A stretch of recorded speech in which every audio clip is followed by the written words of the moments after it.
If you're stuck trying to break into data, this might be the most important video you watch. You're grinding tutorials at midnight, your eyes are burning from the screen time, your cursor blinks on your half-finished portfolio, and your inbox is full of rejections, or worse, silence. It's not that you're lazy, you're trying, you're watching YouTube, you're learning SQL, you're doing everything right, and yet it feels like nothing is moving. I know that feeling because every time that I've chased a big goal on my own, I stalled out. But every time that I found a crew, a group of people that were just as driven, just as obsessed, it became my shortcut to growth. The reason most people don't reach their goals in data is because they give up too soon. Today, we're going to do something a little different. Instead of complex theory or suggestions, I'm just going to tell a simple story. Let me take you back way before I became a data analyst, long before I ever worked at a Fortune 5 company. It all started at a 7th grade school dance. Someone shoved me into the center of a dance circle. I froze for a second, heart racing, and then I pulled out a few moves that my older cousin had taught me in a garage a long time ago. They weren't clean, I was stiff, I was offbeat, and completely winging it. But the crowd, they lost it. And in that moment, it changed everything because I was hooked. From that night on, breakdancing became my obsession. Not the polished kind that you'd see on MTV, but I'm talking about busted linoleum floors, empty hallways after school, and cracked concrete in a friend's garage. I'd spend hours just failing and failing, spinning and crashing, scraping my palms, bruising my hips, trying to land windmills and doing freezes. And I would have quit a long time ago if I was doing it alone. But I wasn't. What I did was I found people who either danced or I convinced my friends to start and built a crew around me. Back then, we called ourselves Hectic Rhythms. We had no money, no mirrors, no gear, just middle school to eventually high school kids, all sweaty and huddled in a cramped garage around a boombox, blasting scratch CDs, helping each other get new tricks. Our bodies were beat up, our moves were a mess, but the energy was motivating and electric. Eventually, we found out about a place where it's a community center where all the best breakdancers in our area trained. It was this cold and dusty place with old cement floors in a building that looked like a barn.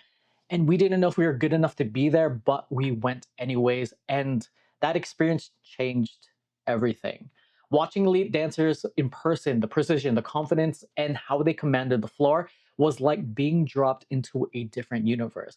And that pressure was exactly what we needed to get better. Looking back on it now, that season and all of that experience taught me something that I still carry into data and into my career growth today. If you want to grow fast, you need to put yourself in a room where you're not the smartest or the best there. It's uncomfortable, it humbles you, but being around people who are better, people who've already done what you're trying to do, accelerates everything. But I had no idea that everything that I thought I knew about dance was about to get flipped upside down again.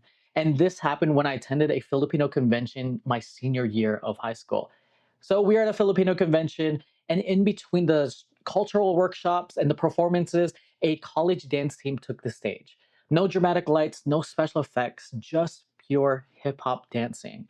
The team was called Team Millennia. As the music dropped, their formations were extremely clean. The choreography was like poetry with motion, and everyone in the audience just lost it. But that night, I froze in my seat, and I didn't just want to learn choreography, I wanted to perform exactly like that. I wanted to dance in a way that told stories. I wanted to be on that stage so I could feel the roar of the crowd. So, what ended up happening, that was my next big goal. And the truth was, I sucked at choreo. Freestyling, I could hold my own. Breakdancing was good. But choreography, that exposed everything that I was bad at. But I knew that if I wanted a real shot at making the team, I needed to do two things: get better skills and build and network stronger connections. So what I did for that summer was I joined Team Millennia's summer camp. If you wanted to make the team, if you wanted to make TM, it was the best place to get exposure, to network, to get on the radar, and to be seen. But that pressure again made me better. I stayed late, I asked questions, I talked to everybody, I watched everything.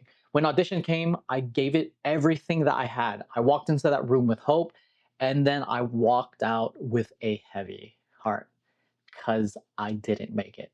I questioned whether I had what it took. whether I even belonged inside that world. But luckily, from the networking at that summer camp, I got a message from someone I connected with. Hey, my friends are starting a new team at UCI. They're called Common Ground. Come join me. I'm planning to use it as experience to get on TM next year. Here, I didn't know much about them, no legacy, no trophies, just a name, but a place where I could dance. So I said yes. Sometimes the opportunity you think is your backup plan turns out to be the one that changes everything. And getting into the right spaces isn't about talent, it's about showing up, meeting the right people, and staying ready when the chance comes.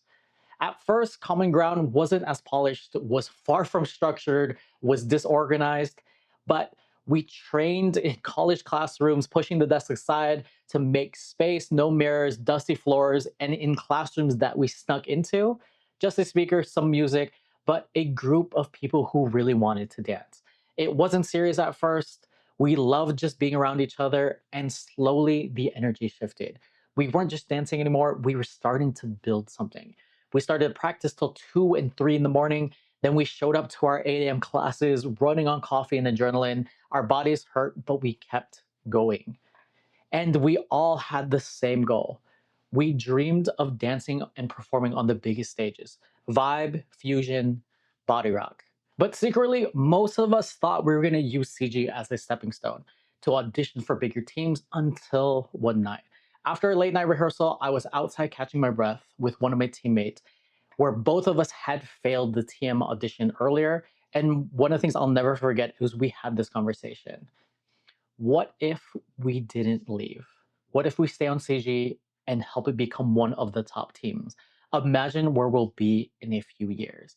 And that conversation still echoes in my head. And it's something that we talk about every time that I see my teammate, who I still keep in touch today.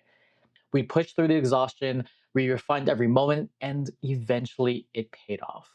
We are getting invited to bigger competitions, we earned respect, and in my final year, we took first place against the teams that we once looked up to. And that win, it was an unreal moment because the real magic wasn't that trophy, it was when they announced our name.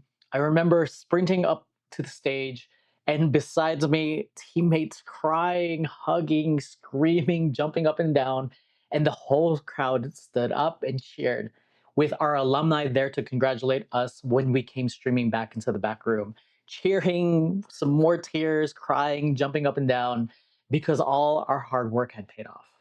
And that memory is going to be one of the memories that I always have for my entire life. But here's the truth, that moment just lasted seconds. The real gold and the real memories came from the grind, came from the journey to get there. It was the 3 a.m. walk back to the car. It was the inside jokes. It was our shared dream, all our practices. That's what made it magical. And when you're trying to break into data right now, that's the part that most people miss. You can do it alone, and many people do, but it's harder to stay motivated when you're the only one pushing. It's easier to lose momentum, you second guess yourself, you stall out. But when you find the right community, it changes everything. When you're surrounded by people chasing the same goal, everything moves faster. You learn quicker, you stay accountable, and you actually start to enjoy the process, because success in data is just like dance. Because most people don't fall short in data or life because they're not smart enough.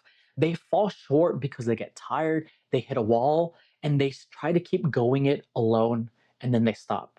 So here's my challenge to you: find your crew. It could be a friend, it could be a Discord, it could be a local meetup, it could be a coworker who gets it. It doesn't have to be perfect, it just has to be something shared. Because when the journey is shared, it becomes lighter, it becomes easier, faster, and it becomes a whole lot more fun. Also, I'm starting something new. Right now, I'm building our founding group, a small focused community of people who are serious about breaking into data and supporting each other along the way. We've already accepted our first few members, but there's still room, and I want to recreate some of the magic that I experienced on CG, but applied to this new group. So if you get accepted, it's completely free. You'll get personalized help from me, and you'll be part of shaping the kind of group I wish I had when I was first starting out.